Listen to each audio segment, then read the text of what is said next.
Hello, welcome to my channel. I usually don't make this kind of video, but because of Ujung's recent outrage about WJSN's mistreatment, I thought it's about time we discuss how they've been treated like shit over the years. If you don't know already, WJSN debuted in February 2016 as a Korean Chinese girl group under Starship and Yuhua Entertainment. They have 13 total members, 10 Korean members and 3 Chinese members. WJSN is most known for their fantasy space magical concept, such as Secret, Dreams Come True, and Save Me Save You. Now that you know who they are, let's begin. 1. Lack of pre-debut promotion.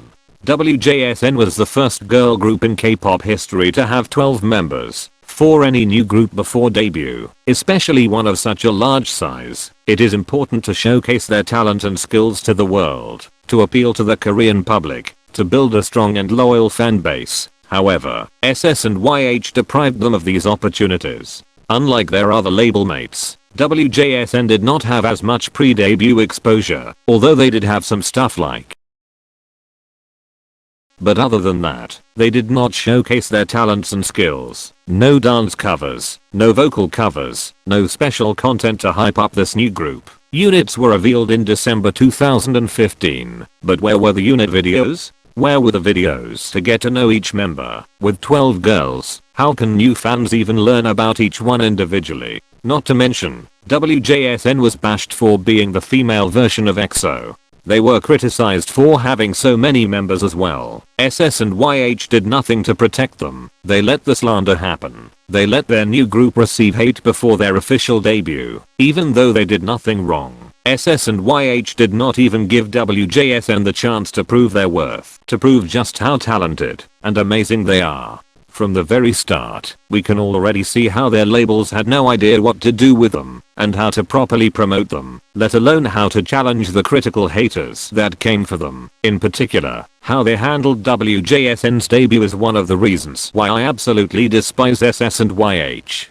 2. Low budget debut. WJSN debuted with Momomo, with Catch Me as their B-side promotional track. People expected big amazing things from them just like their label mates, but SS and YH did not want to give that to them. They took the easy safe road. Let's take a look. Exhibit A, the music video. It was low budget and slightly tacky. From the set design and the overall storytelling, the set was supposed to be their house in space, but instead they got a weird basic warehouse set. I can go on, but look at the MV for yourselves. Also, Catch Me's MV was shot in the same warehouse. SS really just reused and recycled the set.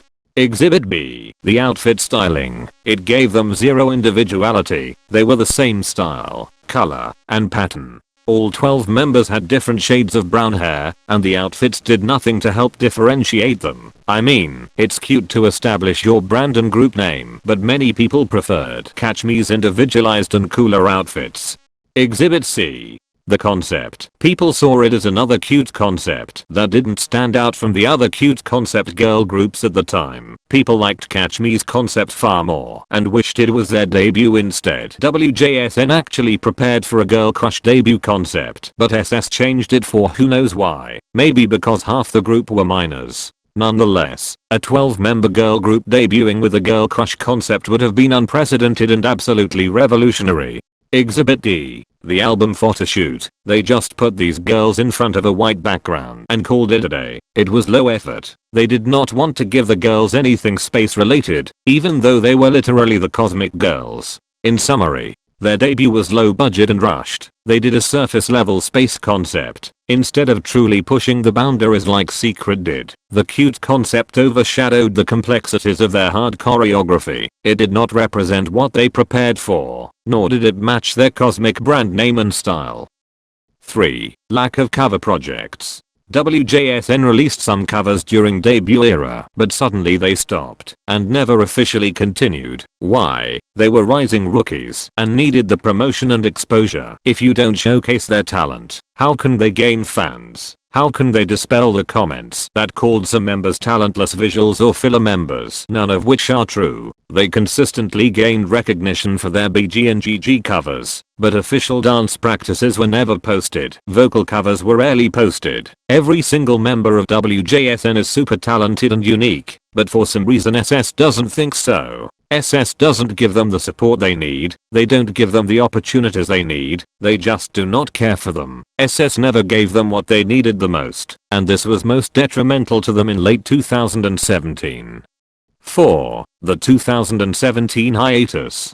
They had many activities this year, including they never had a long break between albums, but from July onwards, they were practically MIA. WJSN and Youjungs expected the Happy Moment repackage or a new album, but it kept getting delayed over and over again. What changed SS's mind? Also, more things were delayed and crammed into early 2018 for no reason. Besides the new show, the only group activities they had were festivals. WJSN were put on the back burner during the height of their careers. SS failed to provide them the promotion they desperately needed. They needed the online content to sustain their rising growth and popularity to keep their name known in the Korean and international communities. What is the point of having a fresh rookie group with 13 talented girls? Why train them? Why debut them if you're not going to put in the effort and take care of them at all? If SS promoted the less popular members or something so they can be at the forefront for once, people wouldn't see them as forgotten or undervalued members. When SS stops treating WJSN members like a popularity contest, then I will finally be happy. 5. DCT era fiasco. This era was their best and worst era. There's too much to say. Here's a summary.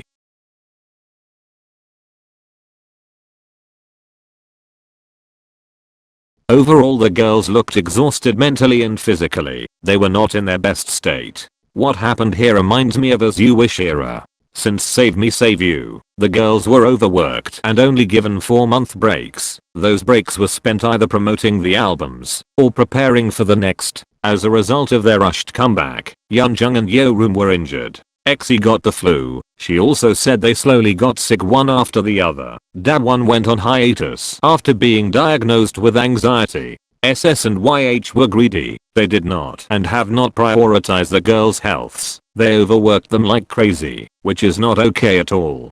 6. Favoritism. SS is heavily biased towards their male artists and BGs. WJSN is only one of 2 female artists under them. This is pretty much the same under YH2. So yes, both their companies are big meninists. Compared to the SSBGs, WJSN gets less of everything, especially less funding. If we compare their album merch, music video, story lore, and online content, the girls are getting scraps. Honestly, the drastic difference between what Fantasia and Neverland got, just take a look.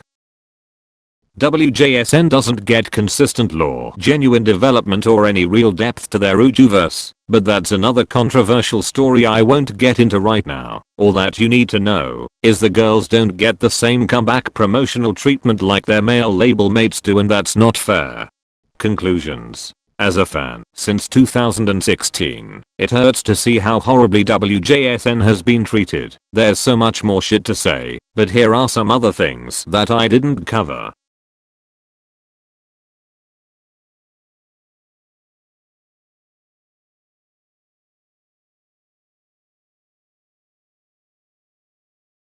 This list doesn't cover everything, but it's what I can remember right now. They may have it a little better than other GGs or other smaller company groups, and I'm grateful for that, but it still doesn't make sense that despite being a 4-year-old group, a top-selling GG with 8 music show wins and an extremely dedicated fan base, WJSN is still treated worse than a newly debuted group. SS really needs to get with the program. The new digital K-pop age is now. There are so many companies working hard to connect with Korean and global fans over the internet. There are so many groups who have a lot of creative freedom over their music, and it's not like SS doesn't have the resources or funding to do that. Like, the blueprint is right there. It's not too hard to apply that to WJSN. Furthermore, it is not hard to put in some more money, effort, energy, and care into WJSN. All Youjungs want is for the girls to be treated fairly and given more chances to do what they want to do, to show off what they can do individually and as a group. The lack of company support from both SS and YH is ridiculous. They're useless and Youjungs are tired. Stop taking WJSN for granted and start treating them like the top tier GG, the top tier music group, and the top artists that they are.